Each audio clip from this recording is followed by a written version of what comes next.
शनिदेव। प्रिय दर्शकों, मैं राजेश जोशी आपका ज्योतिष जागृति केवल सत्य कार्यक्रम में आज फिर से स्वागत करता हूं। प्रिय दर्शकों, जैसा कि आप जानते हैं, मेरी इस मंच के माध्यम से ये कोशिश रहती है कि आपको किसी न किसी विषय पर विस्तृत रूप से जानकारी देता चला जाऊं और आप इसे लगातार देख करके इस ज्योतिष विद्या के और करीब आते चले जाएं और आपके ज्ञान का चक्षु खुलता चला जाए। अपनी इसी ज्ञान की श्रृंखला को आपके साथ साझा करता हुआ आज मैं बात शुरू करने जा रहा हूँ शनिदेव की 7.5 की। क्योंकि जब भी हम कुंडलियाँ देखते हैं तो 60 से 70% कुंडलियाँ कहीं ना कहीं शनिदेव की 7.5 से पीड़ित होती हैं। और हम जब कुंडली देखते ही कहते हैं जी आपकी तो शनिदेव की 7.5 चल रही है, तो लोग बड़े असमंजस में पड़ जाते हैं। ये 7.5 क्या होती है सर? हम कई साल से पिछले सुनते आ रहे हैं कि हमारी 7.5 चल रही है। ये क्या होती है?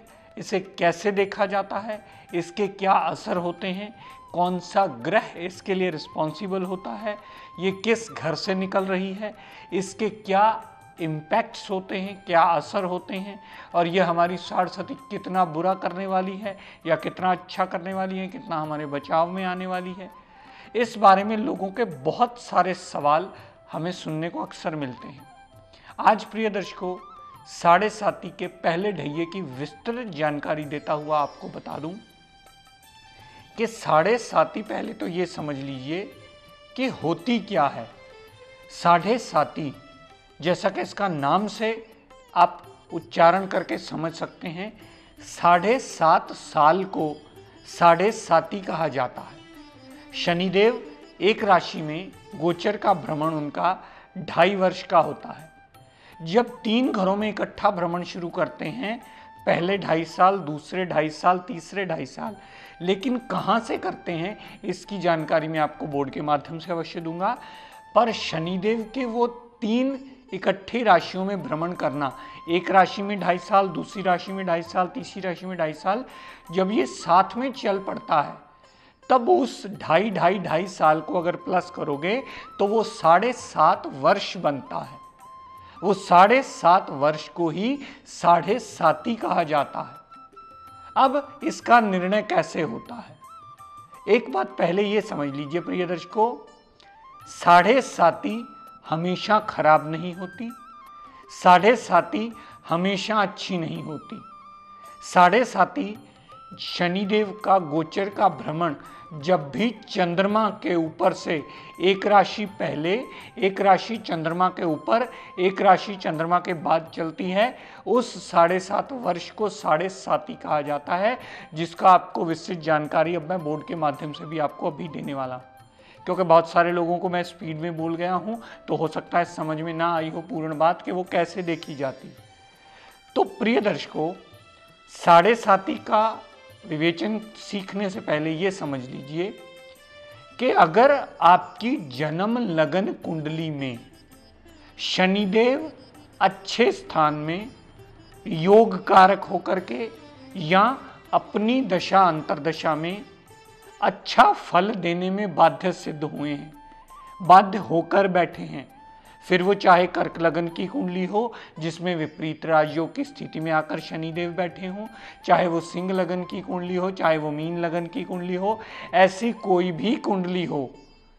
क्योंकि बहुत सारे लोगों की गलतफहमी इस बारे में रहती है कि मेरा ये लगन है तो मेरा ये ग्रह मारक होगा, मेरा कर्क लगन है तो मेरा तो सप्तमेश और अष्टमेश शनि है, मेरे तो ये ग्रह मारक होंगे। नहीं, अगर वो विपरीत राजयोग की स्थिति में आए तो वो भी योग कारक की पदवी ले लेते हैं। मेरा सिंह लगन है तो मेरे 6ठे भाव के और सप्तम के स्वामी शनिदेव हैं। नहीं मेरे भाई, हो सकता है वहाँ भी वो विपरीत राजयोग ले लें। आपका मीन लगन है, आपके 11वें और 12वें भाव के मालिक शनिदेव हैं, हो सकता है वहाँ भी विपरीत राजयोग बना करके बैठे हों। तो कभी भी इस बात का निर्णय ये देख कर डिसाइड मत कीजिएगा कि मेरा ये लगन है और मेरा ये ग्रह योग कारक है और ये ऐसा फल देने वाला है। शनिदेव योग कारकता के फल किसी भी लगन में दे सकते हैं, जो कि आपको प्लेसमेंट देख करके डिसाइड करना होगा। अगर पहली दूसरी बार आपको ये बात ना समझ में आए तो अपने आसपास किसी विद्वान की मदद लीजिए और ये जानिए कि आपकी कुंडली में यानी जन्म लगन कुंडली में शनिदेव कैसे विराजमान है। क्या वो अपनी दशांतरा में शुभ फलदायक होंगे या अपनी दशांतरा में आपको दिक्कत परेशानियां नुकसान देंगे।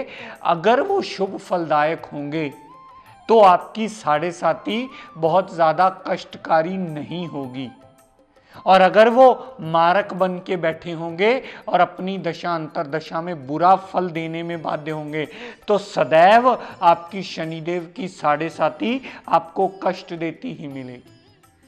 आइए बोर्ड के माध्यम से आज हम शनिदेव की साढ़े साथी के पहले ढैये की बात करते हैं। शनिदेव की साढ़े साथी का पहला ढैया कब शुरू होता है, इसके बारे में विस्तृत रूप से समझ लीजिए।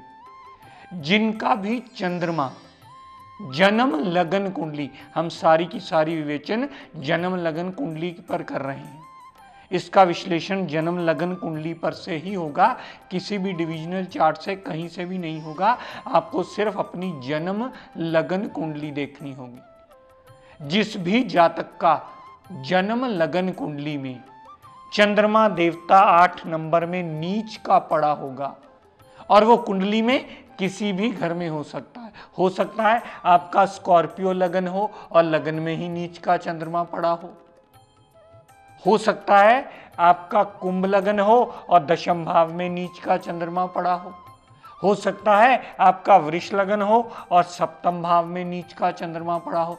तो कहने का तात्पर्य प्रिय दर्शकों सिर्फ इतना, आपकी पूरी जन्म लगन कुंडली में कहीं भी अगर 8 नंबर राशि में चंद्रमा, क्योंकि 8 नंबर में चंद्रमा देवता को नीच की पदवी प्राप्त है, 8 नंबर में वृश्चिक राशि में चंद्रमा को नीच का कहा जाता है।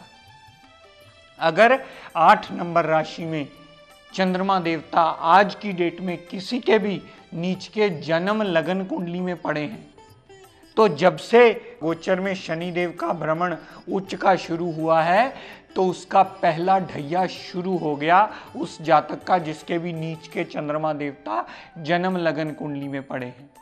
क्योंकि पहले ढैये की डेफिनेशन ये है कि जब भी आपके जन्म लगन कुंडली के पड़े चंद्रमा से गोचर के शनि का भ्रमण एक घर पहले शुरू हो जाए तो शनिदेव की साढ़े साथी का पहला ढैया उस जातक पर प्रारंभ हो जाता है।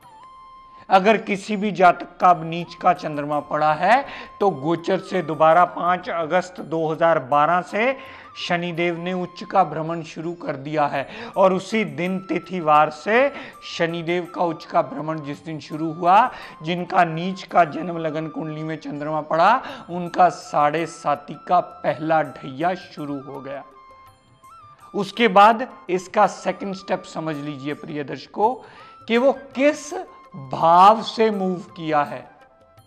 क्या वो किसी कुंडली के अच्छे भाव से शुरू हुआ है या वो किसी लगन कुंडली में खराब भाव से शुरू हुआ है, या जन्म लगन कुंडली में ग्रह शनिदेव ही बहुत ज्यादा खराब पड़े हैं, या प्रिय दर्शकों शनिदेव का जो पहला ढैया शुरू हुआ है वो किसी खराब भाव से शुरू। मान लीजिए यहां 2 नंबर अगर वृष लगन की कुंडली होती और चंद्रमा देवता नीच के सप्तम भाव में पड़े होते और गोचर के शनि तुला राशि में 6ठे भाव से मूवमेंट में आए हैं, 6ठे भाव से जैसे ही गोचर के शनिदेव ने भ्रमण शुरू किया तो पहला ढैया उस जातक का साढ़े साथी का शुरू हो गया, ये समझ लीजिए। और दूसरी सबसे इंपॉर्टेंट बात, यहां पर पहला ढैया शुरू होने से उस जातक को पहले ढैये के ही नेगेटिव इंपैक्ट मिलने शुरू हो जाएंगे। जिस घर से पहला ढैया शुरू होता है उसके अशुभ प्रभाव शनिदेव देने लग जाते हैं। बहुत सारे लोगों को इस बात को समझने में बहुत बड़ा वक्त लगता है कि हमारा कौन सा ढैया हमें ज्यादा परेशान करेगा, कौन सा ढैया कम परेशान करेगा। क्या जाते जाते शनिदेव साढ़े साथी में हमें कुछ देंगे, क्या शनिदेव जाते जाते हमें बख्शेंगे, क्या शनिदेव जाते जाते सब कुछ हमारा ले जाएंगे साढ़े साथी में। तो ये चीज डिपेंड करती है आपका चंद्रमा देवता किस भाव में विराजमान है। जिस भाव में चंद्रमा देवता विराजमान होगा उस भाव से 7.5 का भ्रमण कहा जाता है।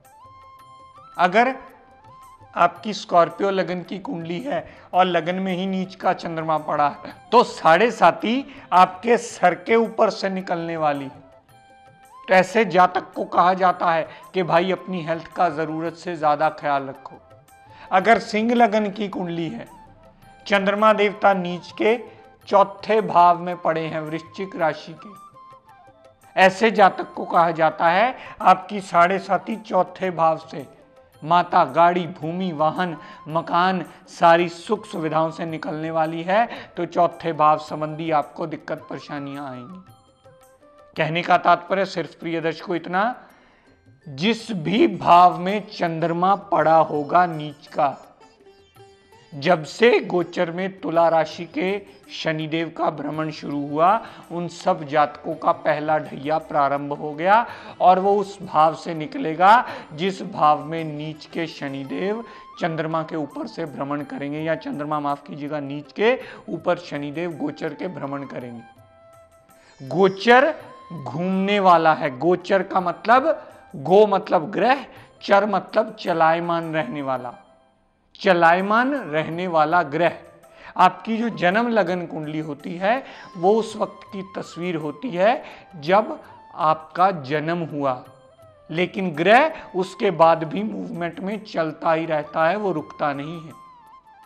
तो नीच के अगर चंद्रमा देवता विराजमान होंगे, नीच के चंद्रमा से आज के गोचर का शनिदेव का भ्रमण 1 राशि पहले यानी उच्च के शनिदेव का गोचर का भ्रमण शुरू हो चुका है। इसलिए जिस भी जातक के 8 नंबर में नीच के चंद्रमा देवता कुंडली में किसी भी भाव में पड़े हों, पहले भाव में, 4थे भाव में, पंचम में, सप्तम में, अष्टम में, दशम में, द्वादश में, कहीं भी पड़े हों, नीच के चंद्रमा 8वीं राशि के वृश्चिक राशि के पड़े हों, उन सब जातकों का जिनके भी नीच के चंद्रमा जन्म लगन कुंडली में पड़े हैं, उन सब जातकों की शनिदेव की 7.5 का पहला ढैया 5 अगस्त 2012 से दोबारा शुरू हो गया, जिस दिन शनिदेव ने उच्च का भ्रमण शुरू कर दिया गोचर में। तो ये बात आपको समझनी होगी कि पहला ढैया कब होता है। पहला ढैया ऐसा माना जाता है शास्त्रों में कि सर से मूवमेंट में आता है, छाती तक माना जाता है पहला ढैया शनिदेव का।